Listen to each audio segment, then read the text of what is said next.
Well, good morning, everyone. I am John Mann, Director of Education for Lakeside. And the theme of the week, of course, is the golden age of sponsored film and early television.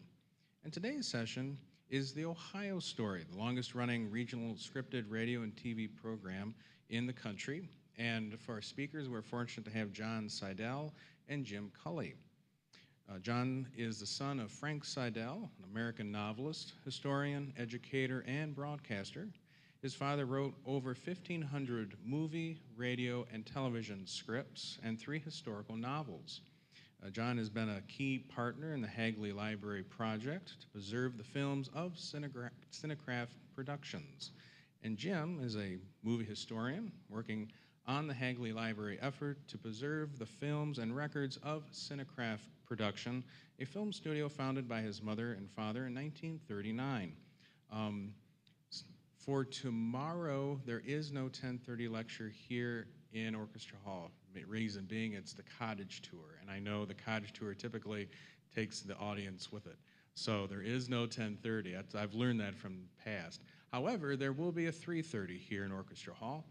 And then also, as you enter and exit Orchestra Hall, there are feedback forms, and they really are, they're important for myself and the presenters as to, how are they doing? What did you find interesting? For myself, what are you interested in for future topics and themes? So I would ask if you'd please pick one up. But with that said, I do ask if you please silence your cell phone ringers and help me in welcoming John and Jim. Hey, John and Jim. So, Mike, do we have, yes, we do, you can hear me. Okay, it occurred to me that some of the people, who's new today? This is the first time you've come.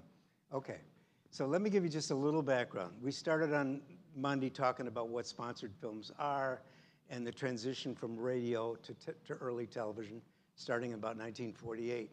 On Tuesday, we started talking about this mammoth, I'm talking about 5,000 reels of film that were found in the basement of my parents' studio that none of us knew anything about because our family has not been involved in that studio for 40 years.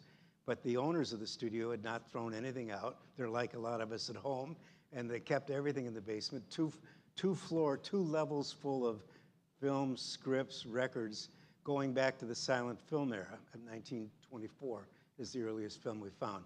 Some of the things were made by the studio. A lot of it was made by other companies. And the reason it's in the basement of the studio was Ohio and Westinghouse and General Electric and Ohio Bell and all the companies that used the studio would say, I don't need this stuff anymore. Maybe you can use it. And they dump it on the studio. And the studio, it used to be a bowling alley in this building. It started as the first branch, the Cleveland Public Library. Then it became the Chamber of Industry building in Cleveland, which was the West Side version of the Chamber of Commerce. And then it became a nightclub. It was called the Pink Flamingo or something like that. It was a speakeasy, and it was the German dance hall. And then my mom and dad bought it in 1939, and it's still in existence. And the reason all this stuff is still in existence is the studio's still there, and it's still operating under the name Cinecraft Productions. And I think one other comment that I think is amazing. Every city in the country of any size had sponsored film producers. They weren't in Hollywood. They were in the cities because that's where the manufacturers were. And when the manufacturers want to make a movie, they were there to help them make the movie. So Cleveland had at least 13 sponsored film studios at one point or another. But the one that survived, and one of the biggest ones in the country, is Cinecraft Productions. So that's how we got here. And today what we're going to talk about is we've tried to pull a lot of stuff that's Ohio related because most of you are from Ohio and interested in Ohio. And these are 2 amazing stories. One is this Ohio effort to obviously get people to buy gasoline, and that means go drive your car a lot. So how can we promote travel in Ohio? And the other one is Ohio Bell, who early on decided this would be a great advertising vehicle. And they did a radio series, 1,309 episodes, and then they did a TV series, 175 episodes. And we're going to talk about those today. Now, John and I'm the son of Ray Cully, the founder. My mother and father founded the studio. And John's the son of Frank Seidel.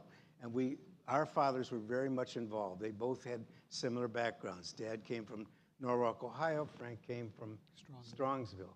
Talk about your dad, because I've talked about my dad the other day. Go ahead. Tell me about your dad. Yeah, well, my father was born in Strongsville, and he had a wish, even when he was in elementary school, he loved to do writing. And so he started doing different things. It was, I think, around, he said, the 6th, 7th grade, getting into junior high school, he started writing and did writing for the sports column in the school newspaper. And he would, then later on in high school, he was like the editor of the sports column, and he went to Cathedral Latin in Cleveland, and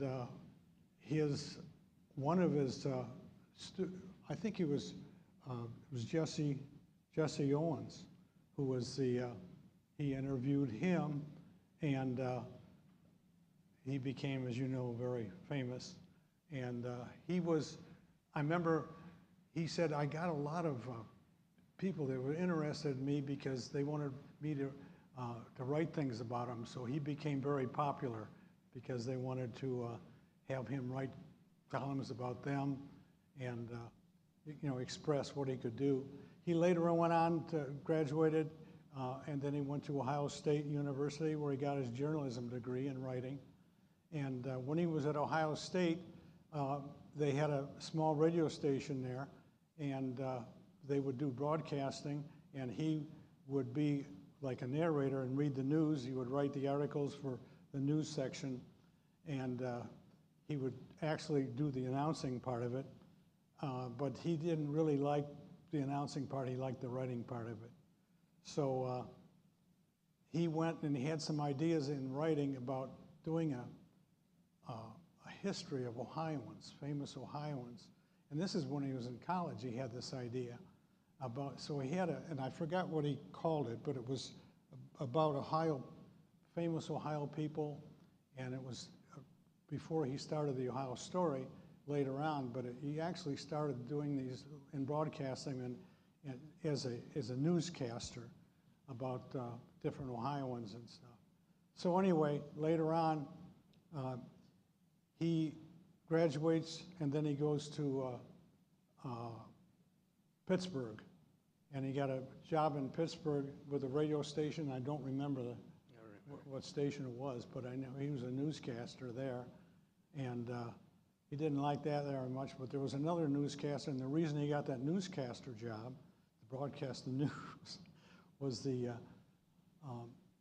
wanted to do writing first, but he goes into the, before he went into the station, and the guy's coming out, he says, you want to do the broadcasting? He says, you can take your job right now because I quit.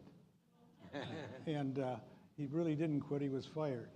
And because what happened is he was kind of a cocky guy, and they all the other writers hated this guy, so they would write things in the news that were something that when he would read it, he would stumble over the word or something, so it sounded like he was making a mistake in it, but they were beating because they couldn't stand this guy. Well, later on, he gets fired. My father takes over the job, and the guy who was fired was Jack Parr, who later started the Tonight Show. Steve Allen started the Tonight Show, then it went to Jack Parr, then Jack Parr, and it went to Johnny Carson. And later on, we're going to have a little thing about Johnny Carson. Yeah. We found a film on that. So when he goes to Pittsburgh, and then he's there for a while, and then he goes to Cleveland, and this is before the war, and the war starts. He's married now. The war starts, and he was going to go into the Navy, and he goes down to the Navy, and the job he was working for when he went to Cleveland was called S-Car Motion Pictures.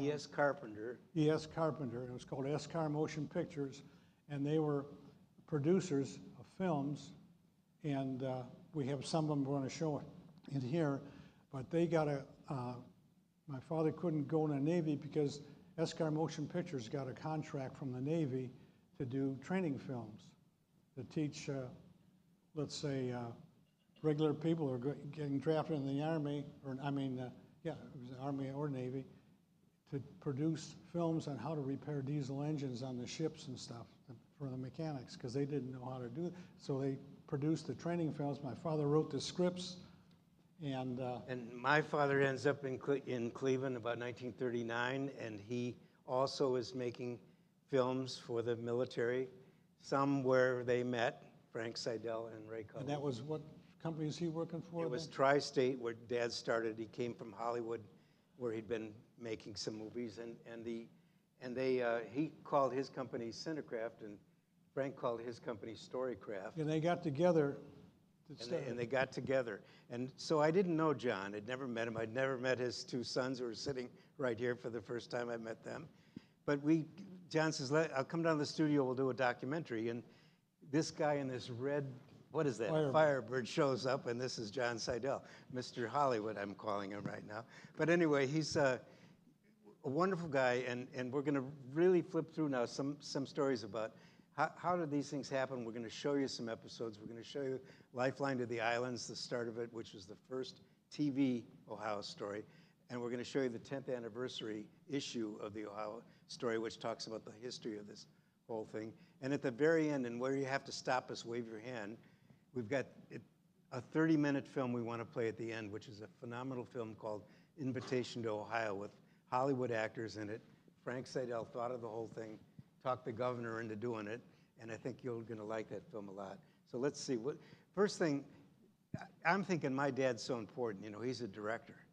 Well, the director takes direction from somebody else. The script writer, and his dad particularly, knew everybody in the state. And as he did more and more of these stories, everybody wanted to have their story told. So he knew the governor, he knew all the politicians, he knew all the company executives, and he'd talk them into doing a movie. He'd write the script. Tell me about the script. It's not just words on a page. Yeah, and when everybody is a script writer, well, a script, it depends. For a radio presentation, we've got this one up for a radio presentation, but a script writer for this would be similar to an architect that's going to build a house or a building. You can't build a building unless you have plans and it shows exactly every little detail to build that building.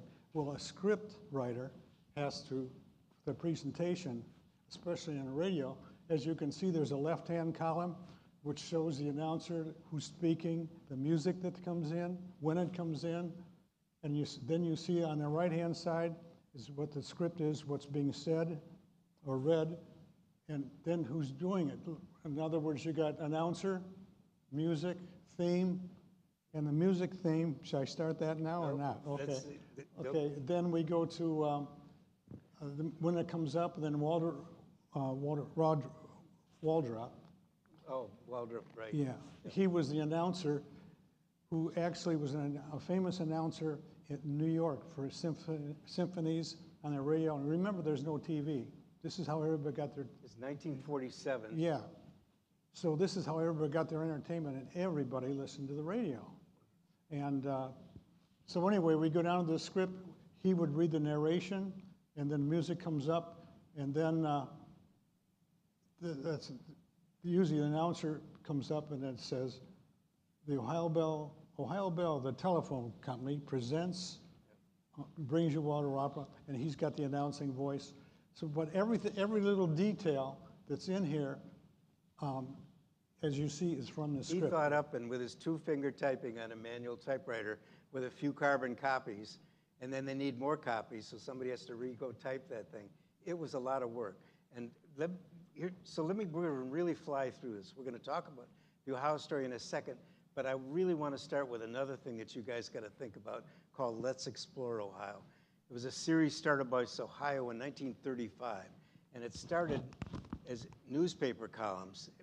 There was almost, you had to really look carefully to see the name Standard Oil in that thing. They just wanted to talk about Ohio, because if they talked about Ohio, people would drive around and see those things. So it started in 1935 as a newspaper effort, and then around 1938, they said, let's do radio shows. They produce 32 15-minute long radio shows called Let's Explore Ohio. And the reason I'm saying this, remember, if you go on the internet and you put in quotes, Let's Explore Ohio, and you put the name Hagley, Hagley, which is the library that's preserving this stuff, you'll probably find it and can watch it or listen to it on the internet. But so there's about 32 15-minute radio shows. Then we had played this early in the week, a thing called Ohio at Play, wonderful film made by Escar, and it shows Cedar Point, what it was like in 1938, Euclid Beach Park, the Toledo Zoo. It's a fun movie to watch, and we don't think Frank Seidel did this one. But they did a series of a number of them. I think there were 7. Historical Ohio, Industrial Ohio. Industrial Ohio and Ohio at Play, I know for sure, are on the internet, and you can watch them. They got a lot of kudos for them. Their society. This is the major radio reviewer and then TV reviewer for the Cleveland Plain Dealer, saying, I don't normally want to talk about sponsored films. I want to talk about Hollywood films, but these sponsored films are worth watching. So they, you know, sometimes sponsored films weren't as bad as the ones we watched when we were going to school, and we had to, the teacher didn't want to talk that day, so showed us a sponsored film. So Ohio had a staff of 3 projectionists that would travel around the state, and instead of you and I having to thread projectors, I don't know, anybody in here ever have to thread a projector? There you go. They actually would send them out so that the first 3 minutes of the film wasn't chewed up by the projector because you didn't thread it right. And then around 1950, and this is one that you might want to check out, they decided, why don't we do tours around the Ohio? And his dad wrote it, and they did tours all over the state, like they did up Lake Road from Cleveland, Ohio, all the way out to here. And they'd stop and they'd show monuments. And what's so cool is you can see what the world looked like 75 years ago. And it's a series called Let's Explore Ohio 1950. And then they gave all sorts of, free postcards, free maps, all that kind of stuff to promote the different programs. But now we're gonna get it now into the Ohio story, and we're gonna play the 10th anniversary issue, and it takes 10 minutes. And I think you'll get an appreciation for what this thing was all about. So let's see if I can get it to do that.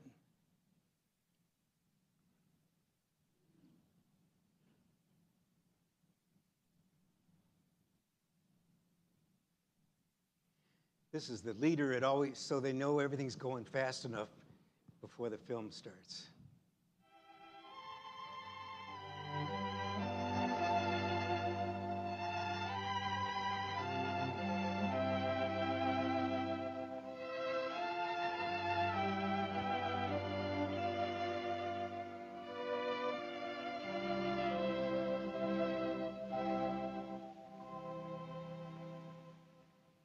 The Ohio countryside is a broad, majestic thing.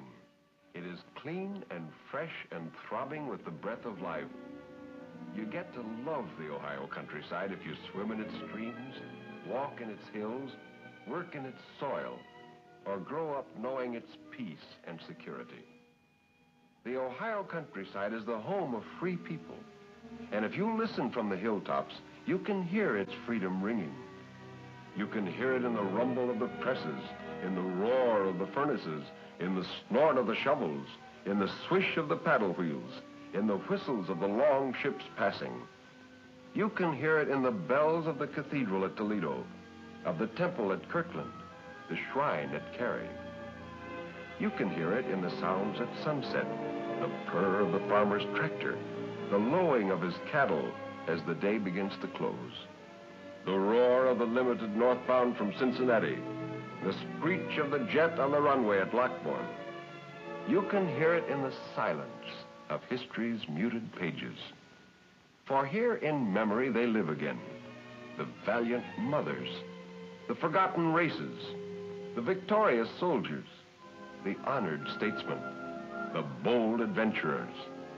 These are the builders of the heritage, and theirs is the Ohio story.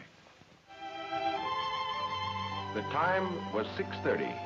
The date, January the 7th, 1947. Across Ohio, the poignant theme, Di Provenza, from the opera La Traviata, swelled into millions of Ohio homes. And the word picture you have just seen lifted the curtain on the Ohio story. A decade has passed. 3,000 stories have been told.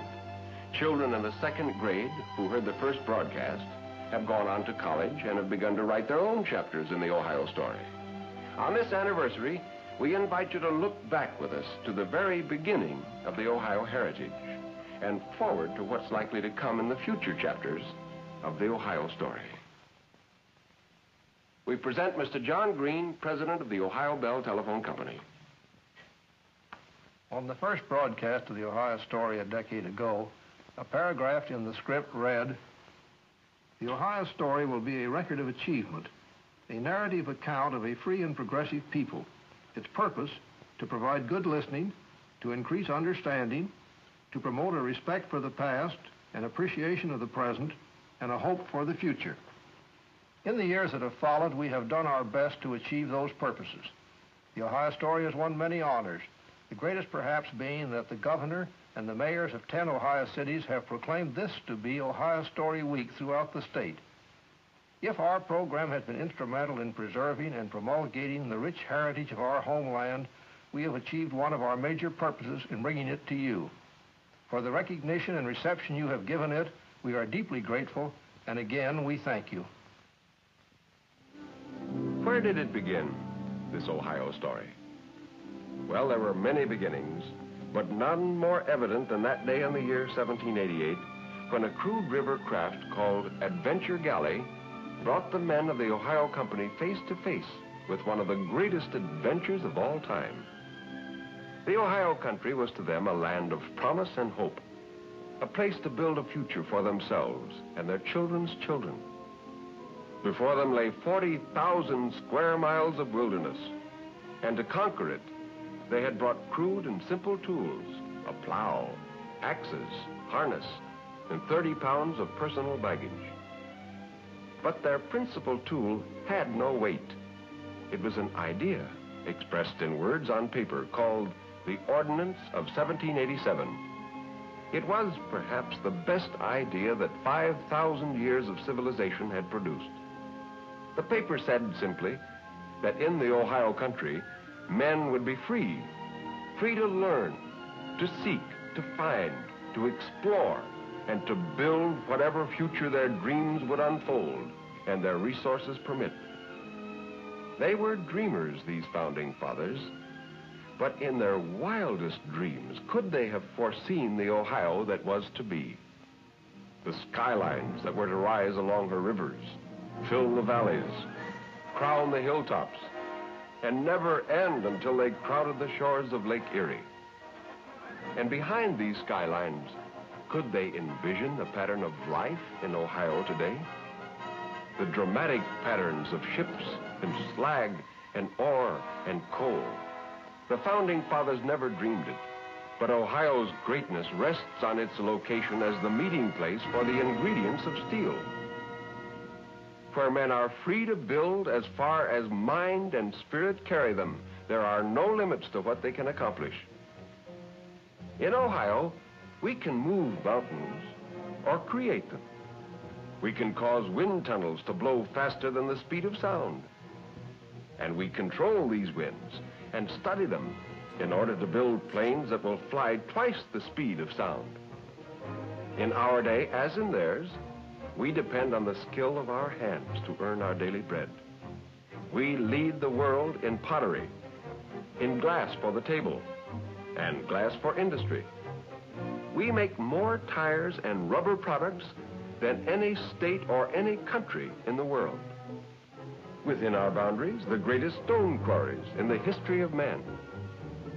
We're the home of the world's greatest manufacturers of soap products, earth movers and power shovels, stainless steel, machine tools, paint products, and we make almost anything you can think of. The fine pianos in Cincinnati, fine cheeses in Tuscarawas County. In Cleveland, the biggest light bulbs in the world to the very smallest. Coated fabrics in Columbus, Halloween masks in Findlay, and almost anything else you will need, from nursing bottles to grave vaults. And what of the earth? The good Ohio earth that first brought the founders to this place. Today it yields 2 bushels for every one it gave them. In the beginning, a farm provided a living, nothing more. Today, one man on an Ohio farm can feed 19 besides himself. $1 billion a year grow from the Ohio countryside. $1 billion in rich, abundant harvests. In the land of Johnny Appleseed, the yields are beyond his most fervent prayers. Nearly 1 million Ohioans, 1 in every 8, work some 22 million acres of the Ohio countryside. Their land, well cared for, is the basis of our security and strength. Yes, from the heritage of freedom the founders of Ohio brought to this land, we have proved the proposition that men can accomplish most when they live free. But all that has been accomplished is still only the beginning.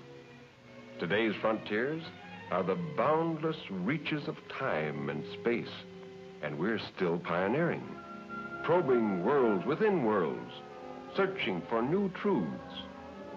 Each passing day, the unknown gives way to the known, and each generation forms an Ohio company of its own, searching, seeking, wondering, dreaming, with faith in ourselves and our future, faith that knows neither boundaries nor races. We are ready for the new adventures, the new frontiers, the wondrous chapters yet unwritten in the Ohio story. Yay. So it was 3 times a week in radio for 9 years, and somebody had to write those scripts, act those scripts, rehearse those scripts, get the Historical Society to approve those scripts, and don't catch a cold, because that radio show is going to go on, and that show had to end right on time. So do you want to talk a little bit about what it's like to do live radio broadcasts? Yes. Remember, there's no tape recorders, nothing. So it had to be done live.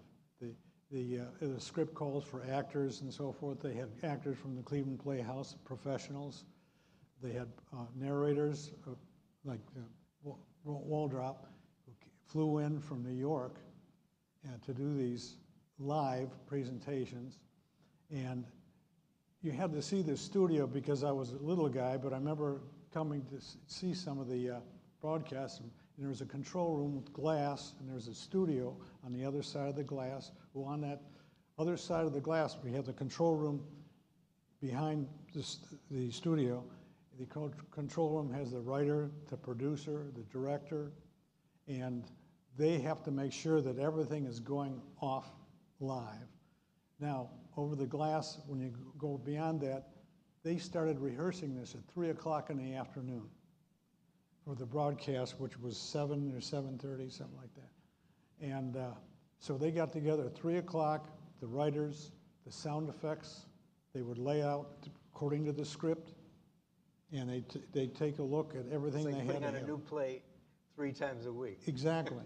And so they had, they'd rehearse the script and the sound effects, the music, and then, shall I start the music? No, talk about your dad being behind the glass and somebody wants to change the script. Okay, now we're at D-Day, and we got to get this thing out live. So it starts out broadcast. They cue the narrator? The narrator who's out on stage behind the glass in the studio, and he's on a little stand, and he's standing up with the microphone, and even then I was wondering, and he has a tux on. Why would you wear a tux? This is radio. But that's what they did. They had professional, So he'd start, and should we start with it? Well, somebody wants to make a change. He can't understand a line in the script all of a sudden. Oh, yeah, okay. That's right. So anyway, I'm back in the control watching all this, and they're directing everybody. Now, what would happen as the play's going on, one of the actors has a problem with the script. It doesn't make sense to him for his line. So he calls into the control room, and I mean, he just waves them in. So they have a runner. He's in the control room, and he goes out, and he goes out to the actor. The actor gives him a script he wrote in a question. He grabs the script, goes back in, closes the door, gives it to my father. Now, the program is running live. My father looks at the script, scratches this out, and corrects it, gives it to the runner. He takes it back out to the actor, and then when it comes to him doing the line, it's corrected. So nobody ever knew there was no mistakes. So that's the kind of pressure that was on when everything's live. So these are the first few episodes of the Ohio Story. It started January 7th, January 6, 1947. And they think about it. Annie Oakley, a story of Annie Oakley, Johnny Appleseed, right there. Let's see, the Edison story. Just wonderful stories. Those were the first 17 episodes. And they did, at some point in time, start to put them on records because some of the radio stations in the state had something else going at that time of the night, and they wanted to play it later. So the Cleveland Recording Company started making recordings of these, and they were big 78 records. It would 16-inch. take 3 sides of a record to make one 12-minute show. Okay, so now what? How many? Well, in the 10th anniversary, he said there were 3,000 episodes, but in fact, that's because they replayed some episodes. There were 1,309 original episodes. How many recordings have we found? One was on the internet, on YouTube, and we found 4 more since then. So of 1,309 episodes, there may be 5 or 6 recordings of the Ohio Story. There was no But all the audio scripts tape. exist, and they're online and they're digital. But I want to show you so where are those Cleveland recording records? Look in your basement, let me know, okay? But the music that opened the Ohio Story to me is a wonderful piece. And John's got a neat story about it, the organ player. Earl Rolfe was the organist, and again on the script he was cued and he would play the La Traviata, which was from Provenza, La Provenza from La Traviata, the opera. My mother they would go to the opera all the time, and she loved that piece of music. So they had her pick out the theme for the Ohio Story. And also Earl Rolfe, the organist on the broadcast, was an organ teacher. And he was my organ teacher. So he gave lessons and taught me how to play the organ. And this was La Provenza. That's his writing. That's the first piece of sheet music. And he taught me, and I learned how to play that opening theme of the Ohio Story. Okay, so now we're going to do something. I was at John's house for the first time 3 years ago. maybe 3 years ago, and he has this organ, and he talks to me about the opening theme. And I took my glasses off because I have to read this thing. We're going to play something for you. I just love this, and it's the story, or what that piece sounds like. And I'm going to have to skip ahead on this, I hope, maybe.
Now, your mother loved that piece. Is it because she played the organ, or she just she liked? never played instrument. No, she just went to opera, and she loved that song from the opera.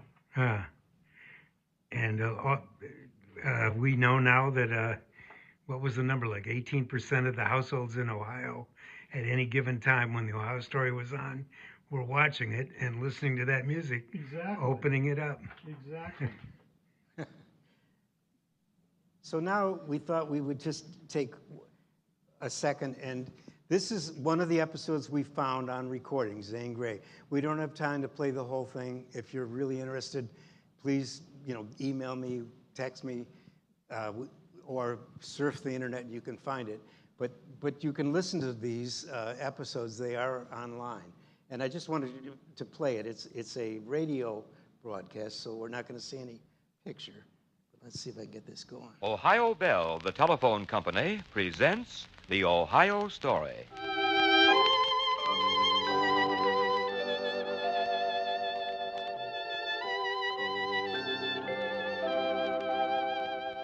When Ebenezer Zane's great-grandfather ran out of open spaces in his native Denmark, he moved to America with William Penn. By the time Ebenezer's father grew up, there were 400 or 500 people in Philadelphia, so he moved to the Virginia frontier. When Ebenezer grew to manhood, conditions in Virginia had reached such a state that there were a stifling 2 or 3 people to every square mile. So he moved to the Ohio country, established Fort Henry, and later Zanesville. But by the time the 6th generation of Zanes came along, the frontiers were all used up, and there was no place for the great-grandson of Ebenezer to go. Ordinary people would have been inclined to give up, but not the Zanes.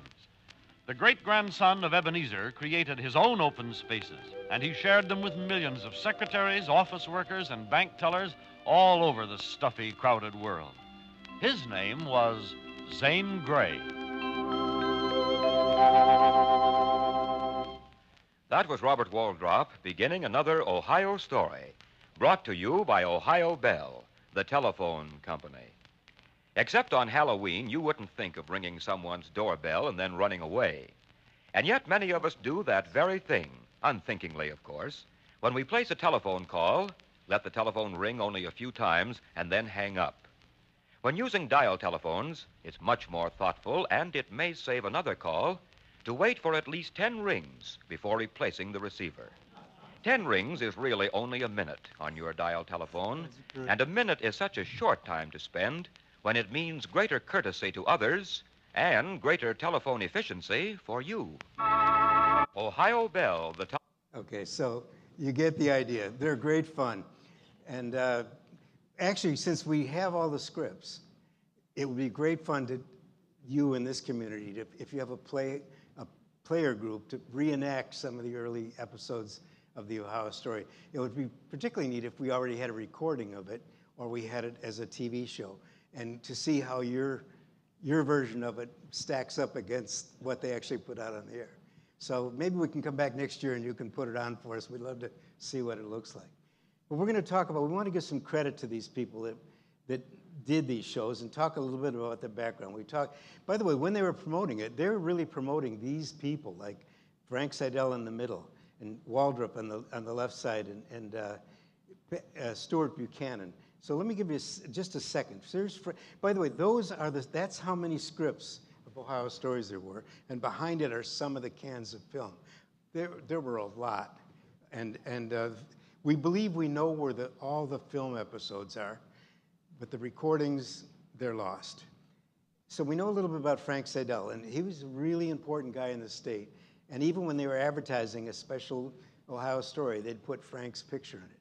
Frank went on and took the better episodes and made 2 historical novels telling the most popular episodes of the Ohio Story. And you can find these on the internet for a couple of bucks. In fact, back then it sold for $2.50, at least the first one. And all the department stores and all the bookstores, here's a display for the Ohio Story book coming out. And, it was a big deal, 1947 through the early 1960s when the television show finally went off the air. Now, this guy, Stuart Buchanan, one of the quotes, there was a doctoral or master's thesis done at Ohio State about the importance of the Ohio Story. and they interviewed him, and he said, of all the things I've done in my life, I'm most proud to have had a hand in developing and producing the Ohio Story. And he was an interesting character. He was an academic. He was a basketball coach, but he was a university professor. He went to Hollywood and became very important in Disney operation, New Walt Disney. He was in charge of recruiting all the actors. He was a voice coach. He was in charge of international distribution for the Disney films, and he was the voice of Goofy in several of the movies. He then went to New York and got with a big advertising agency that had a large branch in Cleveland.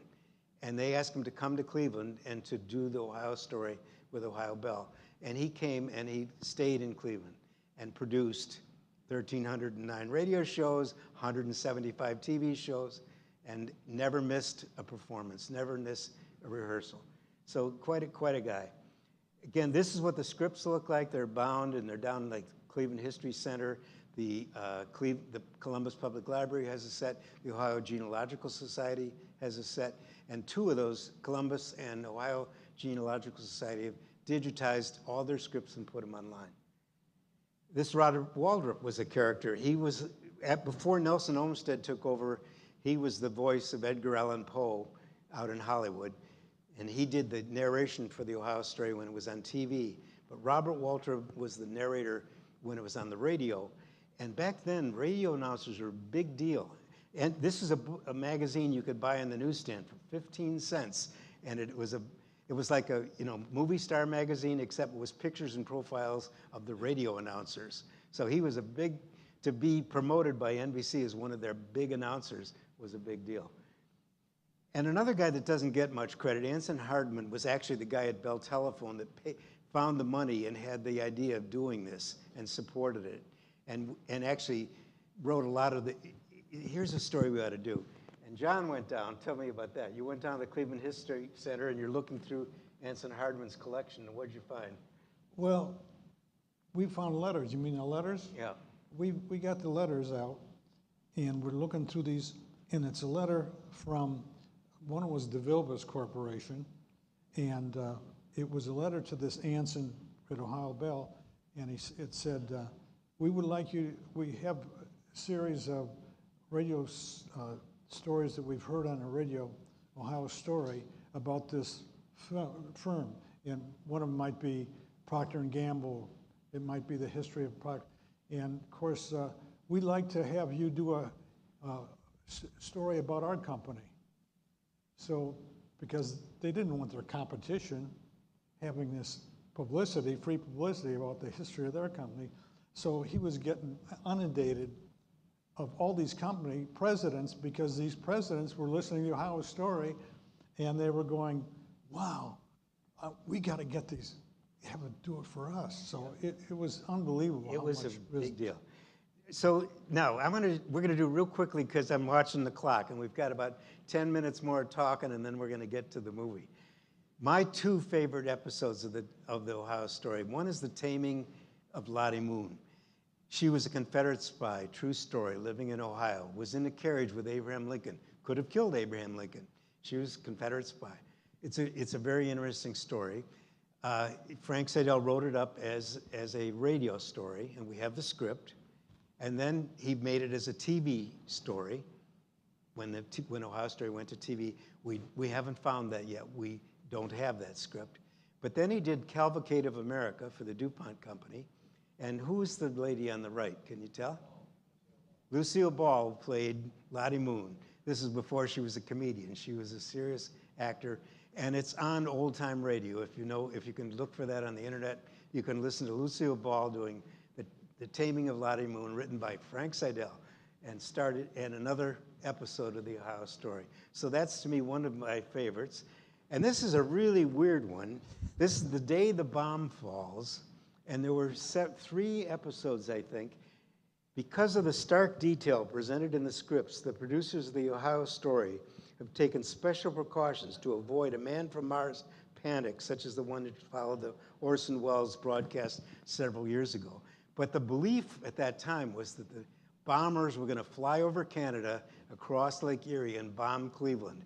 So they wanted to do an episode that people knew about fallout shelters and getting under your desk at school. And so they wrote 3 episodes about the day the bomb falls on Cleveland. And we haven't found them yet. We have the scripts, but that's all. But that to me would be a thrilling thing to listen to, what it was like back then. Now, how popular was it?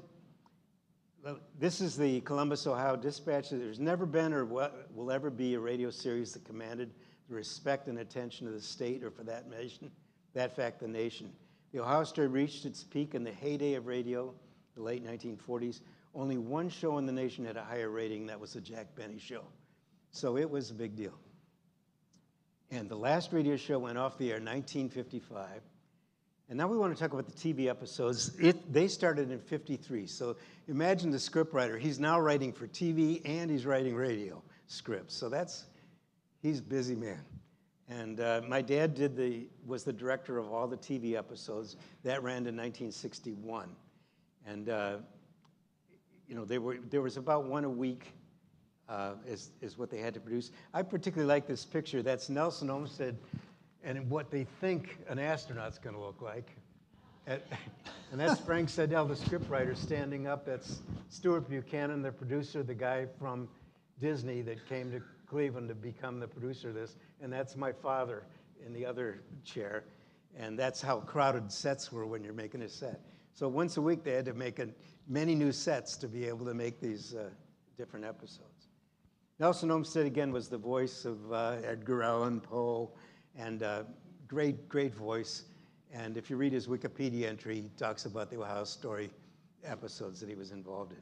But now let's play one, and I don't think we're going to do the whole thing because I think we don't have time, but we're going to play the start of the Lifeline to the Islands, which is playing over at the museum about a mile away, I believe. I heard. We're going there this afternoon to find out. Let me see if I can get this to go. Here it goes. This is the very first TV episode.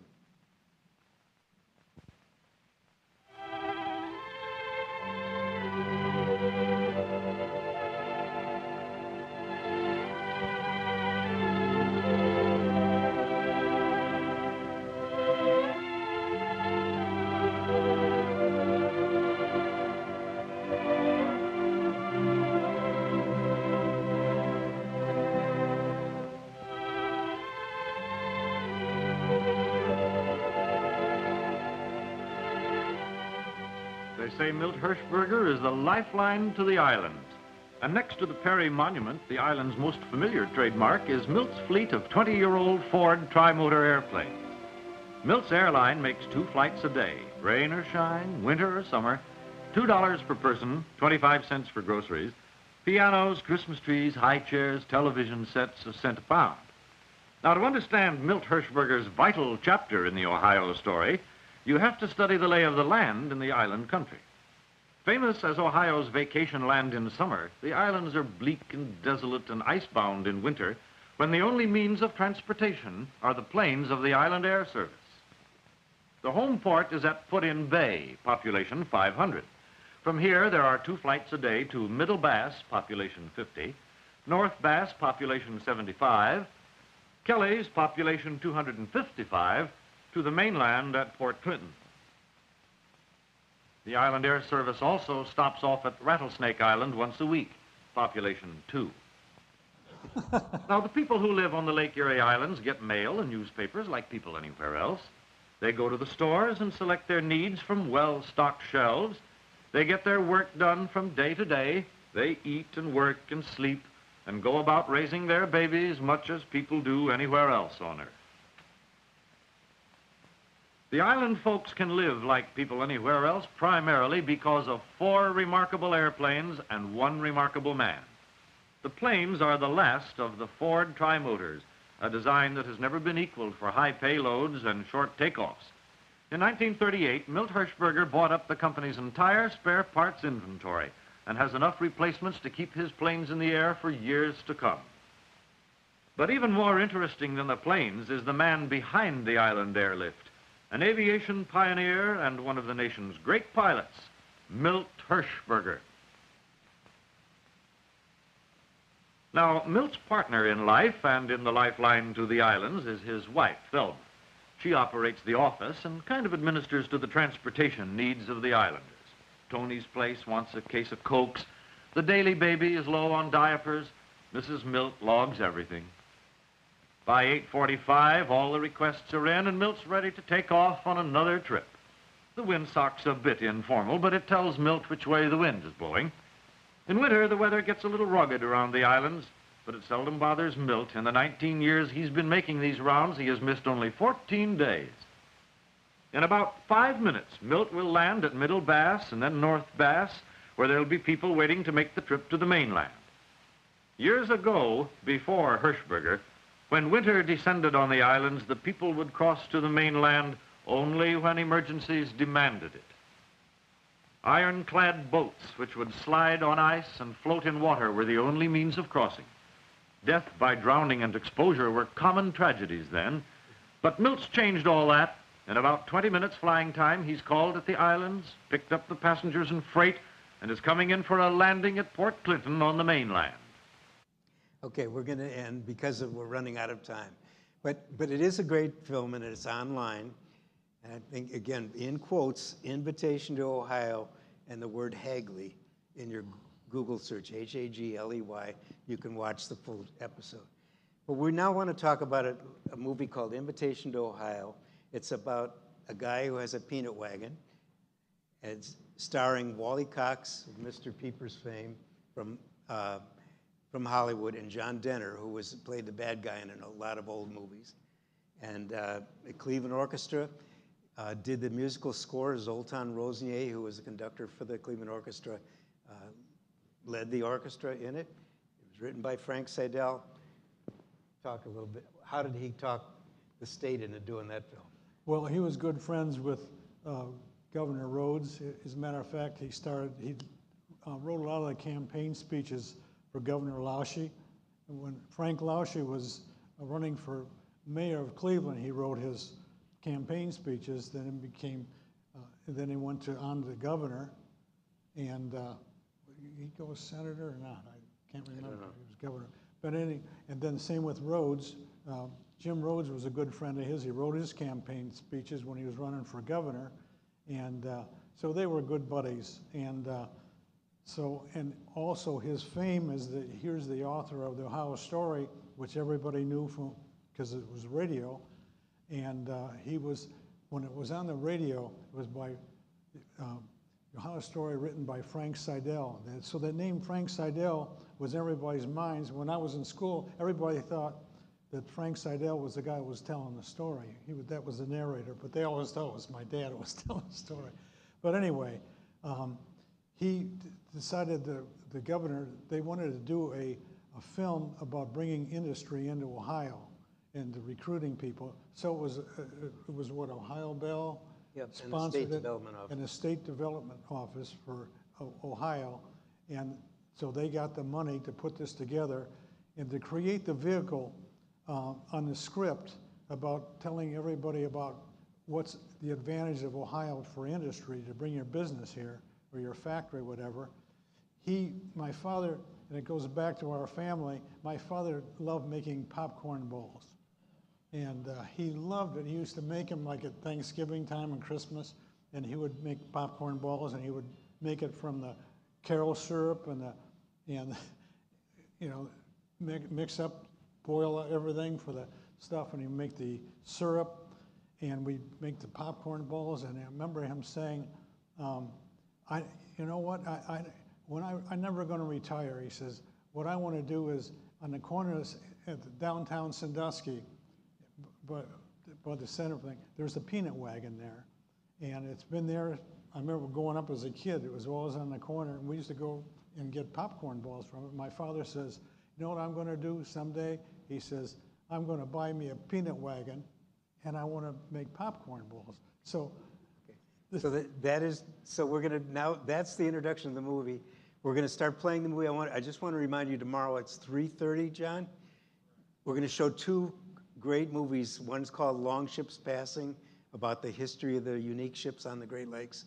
And the other one was just restored by a Smithsonian grant, and it's called Freewheeling, and it's a general Goodyear tire movie trying to sell raised white lettering on the side of your tire on your souped up van, and it's really cute, and it's a lot of great music in it. So 2 movies tomorrow afternoon, a little bit of talk about how they were made. Let's take a look at the rest of the story. Let's take a look at the invitation to Ohio. The governor of the state of Ohio, the Honorable James A. Rhodes. As a public service, the Ohio Bell Telephone Company has produced the film you're about to see. It's a fine picture. You'll like it. It captures the vitality of a great state, a state eager to be challenged by the problems of people and the problems of industry. You will see Ohio's people at work in this film, enjoying jobs that multiply as Ohio's industries prosper and expand. Jobs vital to family life, community existence, and a sound, vigorous economy. Ohioans will enjoy this film as evidence of their good fortune. To others, I offer a sincere invitation if you seek a proper climate for industry, a place to work, live well, and prosper. Come to Ohio, and you will not regret it.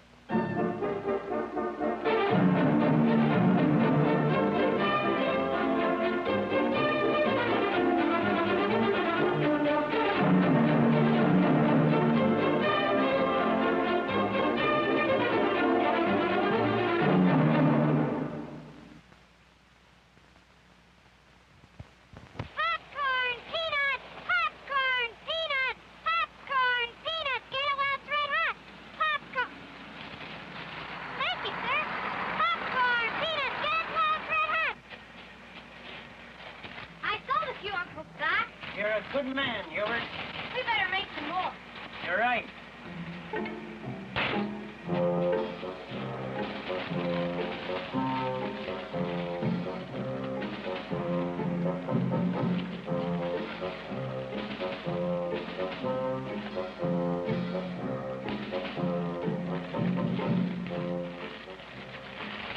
Oh, look!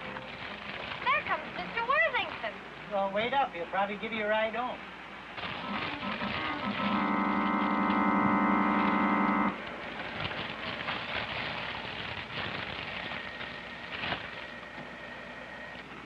Say, Doc, is it true that new freeway coming through here is going to take your spot?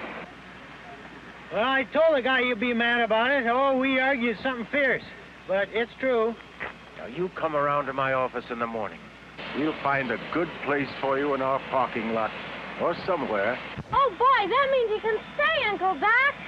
Well, thanks anyway, Mr. Worthington, but I've been thinking of moving on for some time anyhow.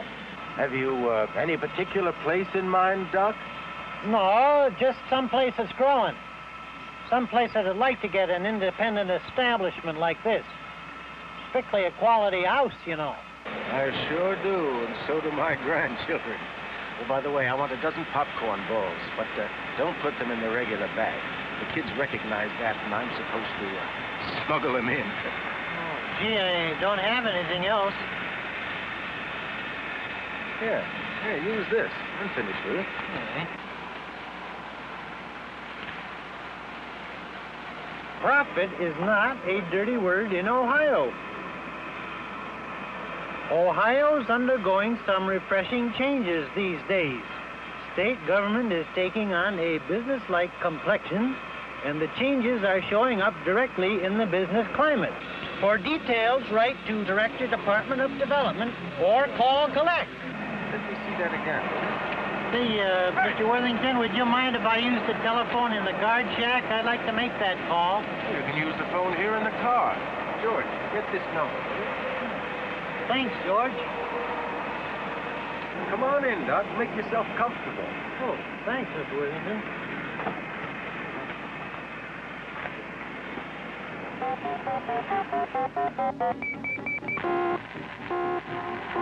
Director, there's a Dr. Hutton on the phone. He says he's calling in reference to the Wall Street Journal ad. Where's the call from?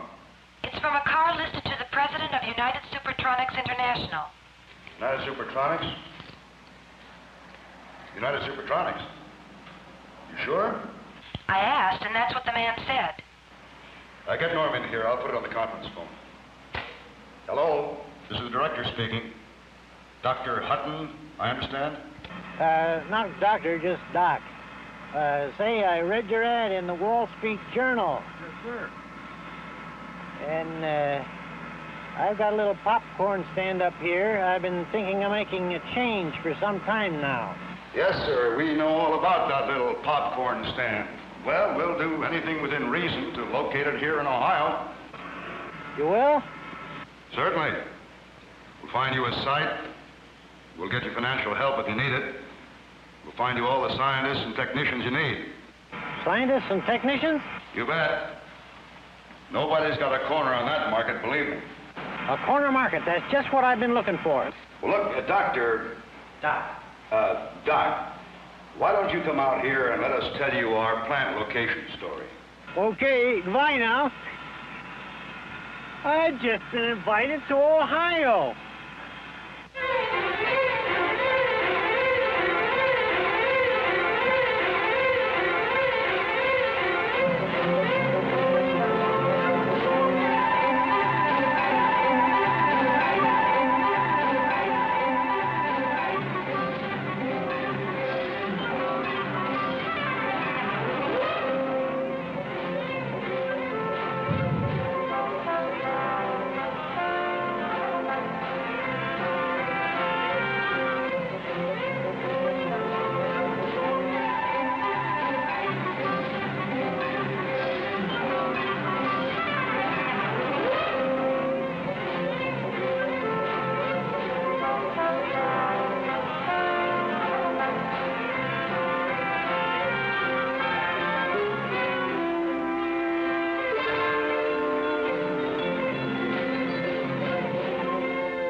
Welcome to Ohio. Thank you, sir. Sit down, please.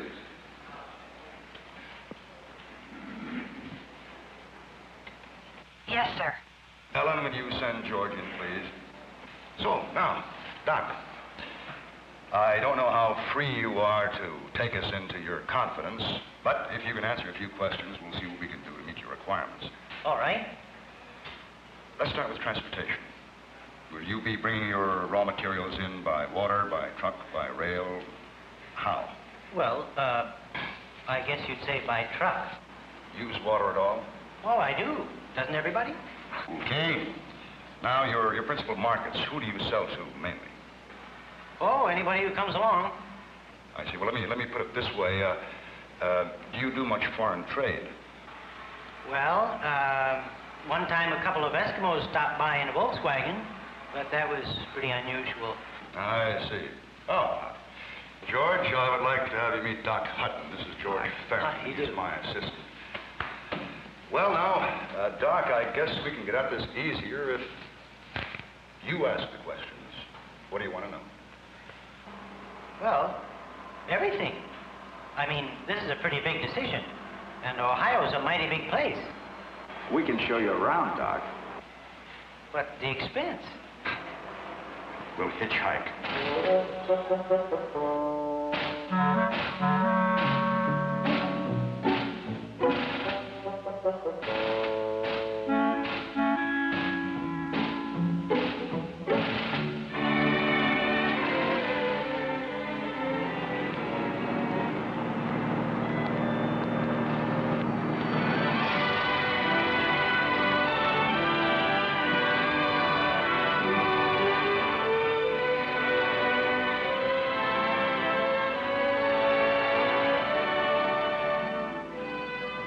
it's a fact of geography that puts Ohio right on the crossroad of trade and commerce, travel in North America.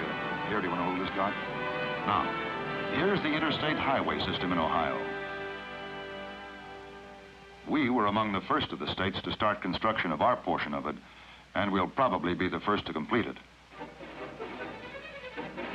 Right now, Doc, using existing highways, a truck can leave Columbus and in less than 3 hours can make deliveries anywhere in Ohio, a market of more than 10 million people whose purchasing power is $22 billion a year.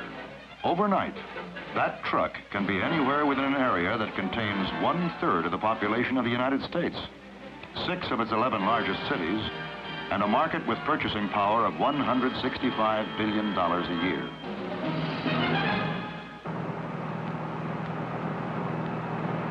And that's only the beginning of the story, Doc. Up north we have the Great Lakes, St. Lawrence Seaway, and down there, the Ohio-Mississippi River system, which historians call the root of empire. There's some developments down there you gotta see. So, shall we hitch a ride upriver? John, fasten your seatbelt.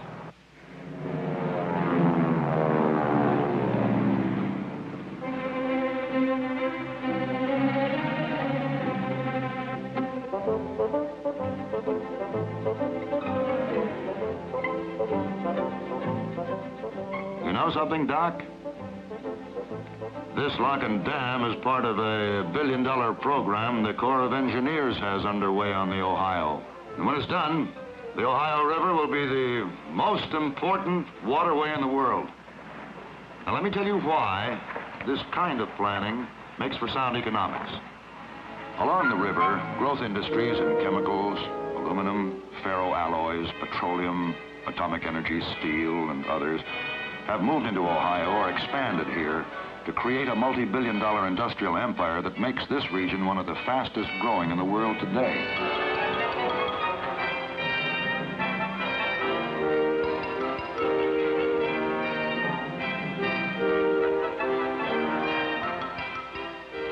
The prosperity and productivity of the Ohio Valley has brought growth and progress to its cities and towns.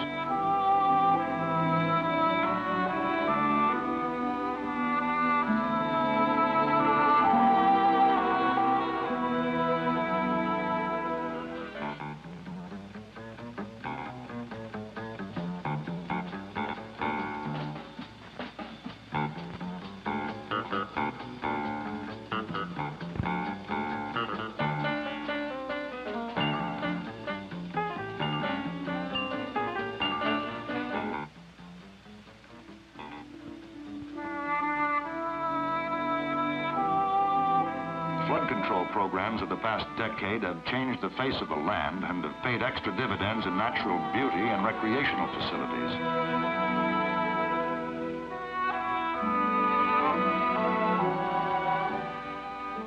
Well, shall we get on wheels? Okay, let's roll.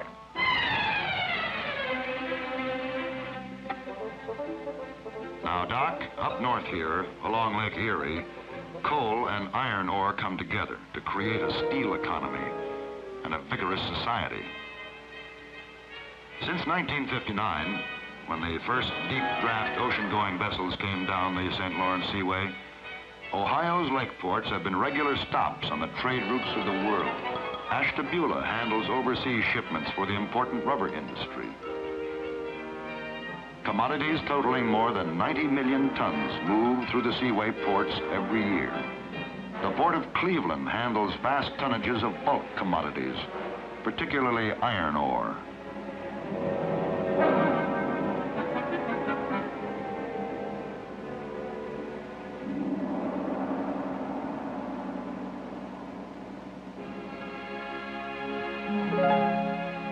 The Port of Toledo handles growing international traffic. More than 160 Toledo companies produce goods sold on the international market. Toledo handles more coal than any other port in the world.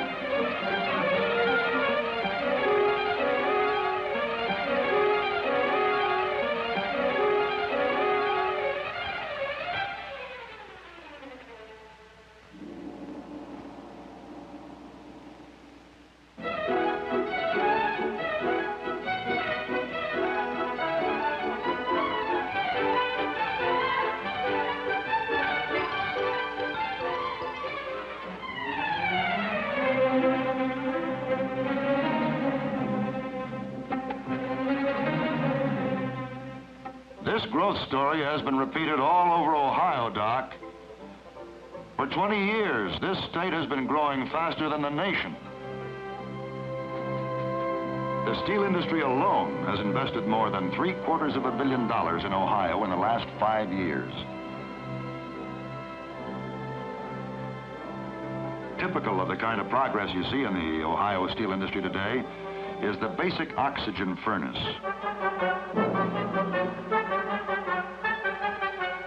Which produces high-quality steel in minutes, where it used to take hours.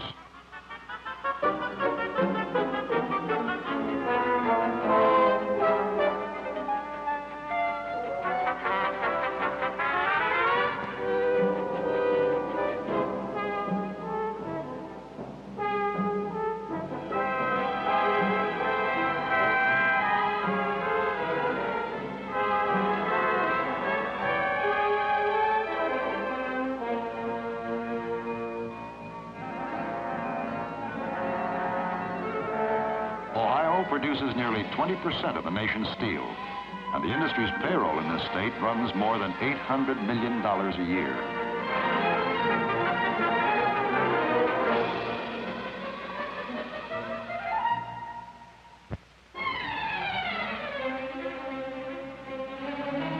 Another reason Ohio has led the nation in money spent for plants and equipment, Doc, is the automotive industry's investment here.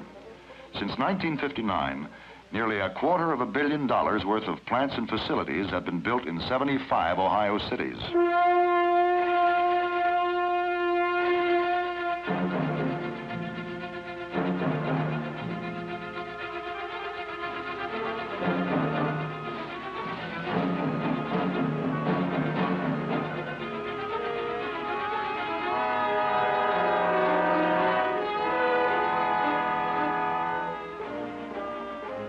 In Ohio, you'll find the great names in transportation. White motor trucks, Fruhoff trailers, Jeep vehicles.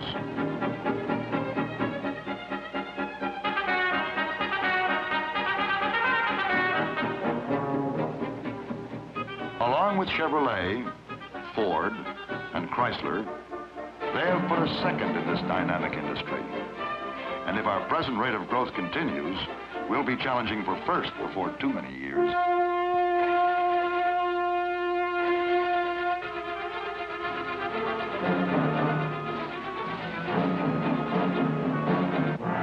In the rubber industry, Ohio is far and away the world leader. 1/3 of the automobile tires produced in the United States are made here, and Akron is the world's largest manufacturing center of rubber products.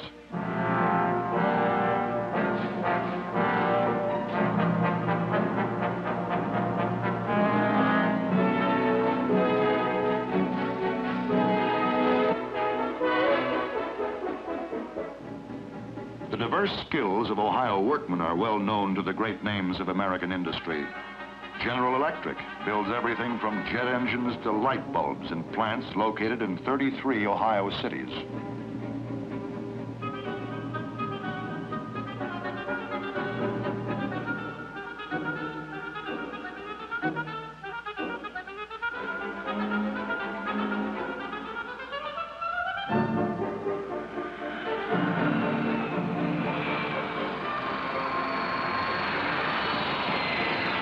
Thomson-Ramo Woolridge, world's largest producer of automotive valves and parts, has become just as famous as a major supplier to the aerospace, aircraft, and defense industries.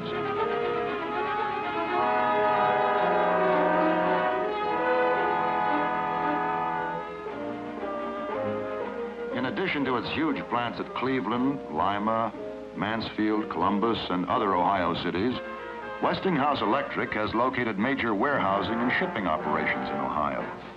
90 carloads of Westinghouse appliances are shipped from Ohio to customers throughout the nation every working day.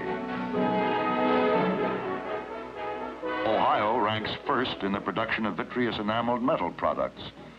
Major producers in this field are the Elger Company craftsmen at Salem. Glassware is produced in half a dozen Ohio cities, with Toledo leading the list.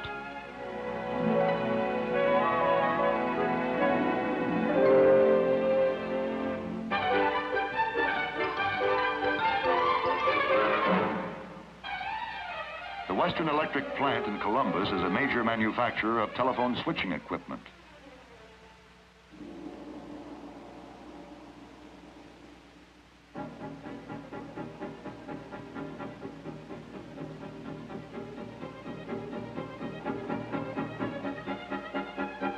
Food processing plants, such as General Mills, have sprung up throughout the rich agricultural area of northwestern Ohio.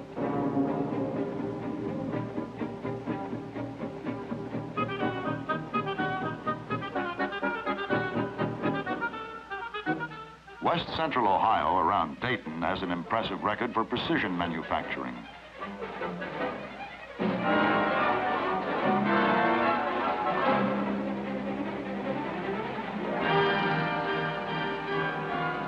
Force of skillful, productive people have made this area famous for the accounting machines and computers of NCR, and for gauges, aerospace components, and major appliances.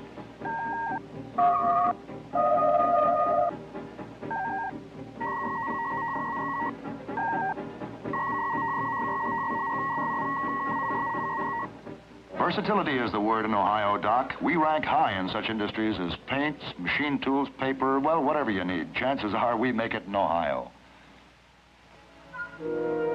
Financial headquarters for Ohio is the Cleveland Bank of the 4th Federal Reserve District. It handles the flow of money and credit between the district's 500 member banks, whose total assets are nearly $21 billion.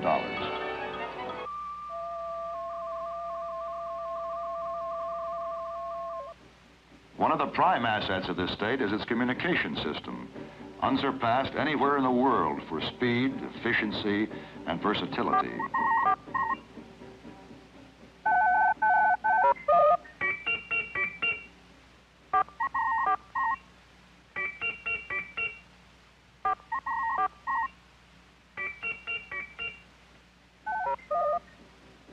Ohio Bell spends more than $100 million a year for new construction to keep communications ahead of the needs of the times. By cable and microwave, the spoken and written word, data, facsimile, and television images crisscross the state at incredible speed. Total communication services for every need and purpose are available in Ohio, with telephone rates that are among the lowest in the nation. A factor of life and death importance to business and industry today, Doc, is the ability to attract and hold top-notch scientific talent.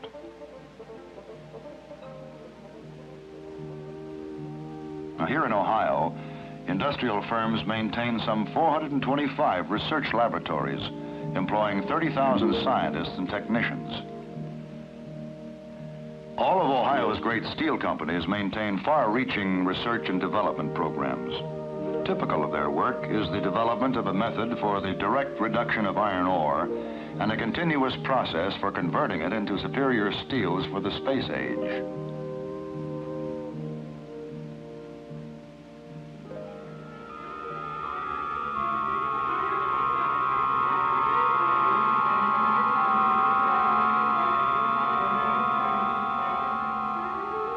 Now, this is the supersonic wind tunnel of the National Aeronautics and Space Administration laboratories at Cleveland.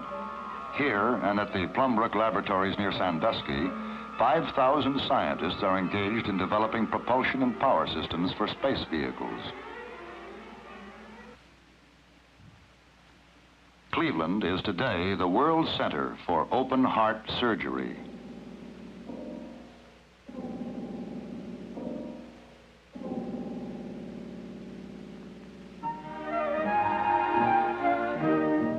Nearly 250,000 Ohioans are enrolled in the state's 71 institutions of higher learning, which turn out some 22,000 graduates each year to take their places in the professional and administrative ranks of society.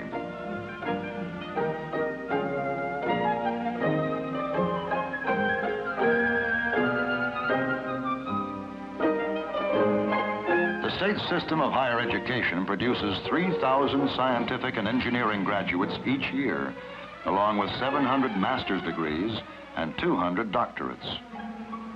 Many colleges and universities conduct closed-circuit television systems, or participate in the programs of the state's growing educational television network.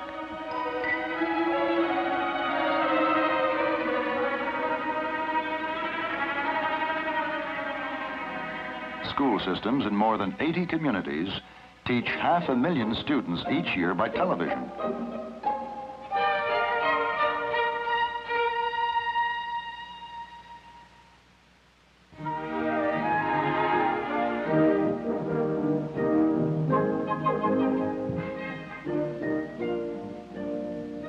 Do you agree, Doc, when you start adding up the advantages of locating in Ohio, you come up with a mighty impressive list? While most people think of Ohio as an industrial state, I'd like to point out that our 9 million acres of croplands rank us 12th in agriculture. 250,000 people are employed in what we call agribusiness, which produces an income of more than $1.33 billion a year.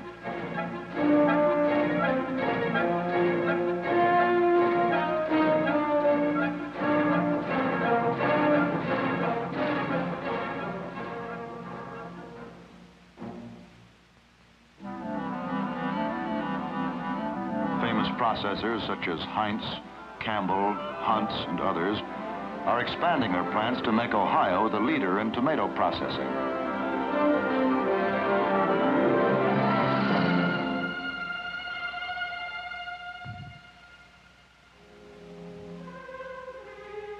In Ohio, religion has been part of our heritage since the state's founding. You'll find all creeds represented here. All are respected. All are welcome.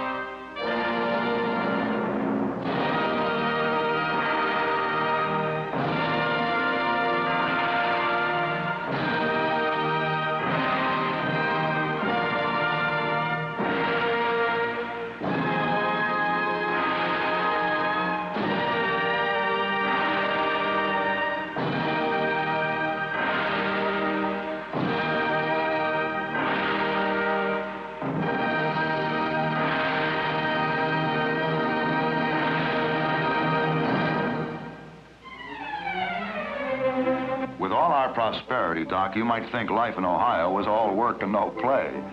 Don't you believe it? We have recreational and cultural facilities to suit every taste and temperament. You name it.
That's Jim.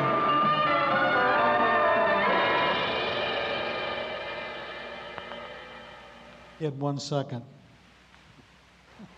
Well, it was quite a trip, wasn't it? It was good to get back to the office again. I'm pooped.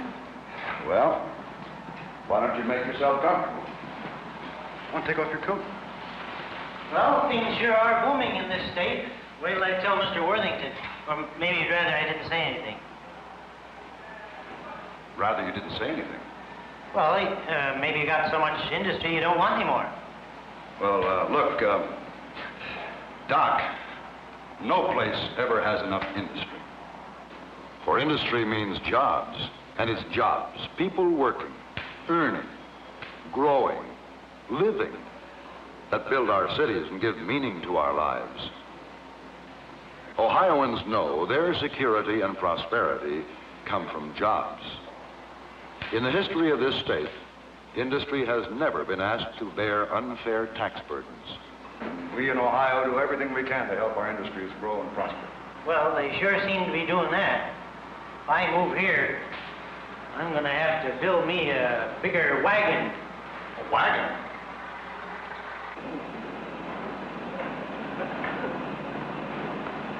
Say, can I have that corner right down there? There, that's broad and high.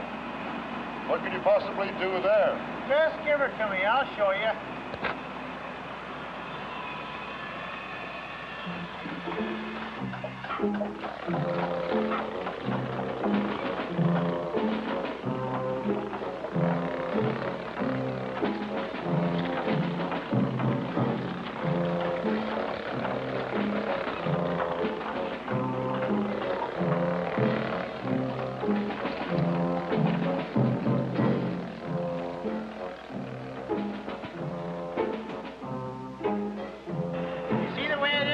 Put up a stand in Ohio, you got to be ready to grow.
Okay.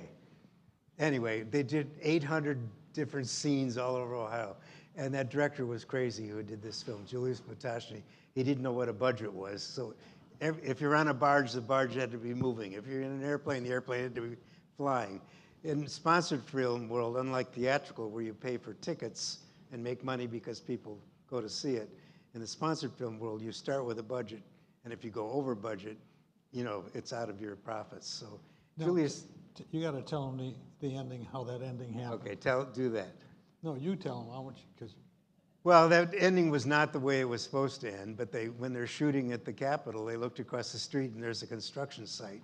So they decided, let's have the peanut wagon raised up in the air. And then they talked Wally Cox into getting in the peanut wagon as they raised it up. The other thing that I was in college and I worked for a summer, and my job was taking care of the peanut wagon when it wasn't being used in the film. And the other cute little story is we're at lunch someplace, and I didn't know anybody, and Wally Cox is sitting next to me, and I didn't really have any chance to talk to these people, but you could see the waitresses all over in the corner, and somebody's pointing at the table, and I think they're saying there's somebody important from Hollywood over there. And the waitress finally gets up in nerve, and she comes and asks for my autograph. So, so anyway, that's my little, okay, so we're, cute movie, great movie, makes you feel good about the state. And it was a long time ago, and things have certainly changed. Yeah. But tomorrow, I think this historical movie, you'll enjoy it, 1960. Lots of reasons why it was made. I'll give you a little hint, although they don't say it. They were trying to recruit people to have a life, a career working on the long ships. But one of the reasons they were doing that is they had lost some long ships, sunk with the loss of men. And shortly after the movie was made, the Edmund Fitzgerald was lost in the Great Lakes. And so you start saying, we have a problem, how do we solve it? Let's make a movie about it.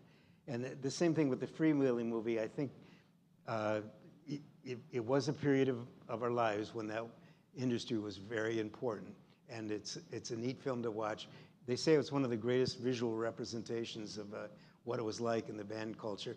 And I think it's worth a watch, and the music's great, as I said. And so that's In the World of Paul Harvey. Good day. That's the end of today. Anybody have any questions? We've kind of gone over time. Okay.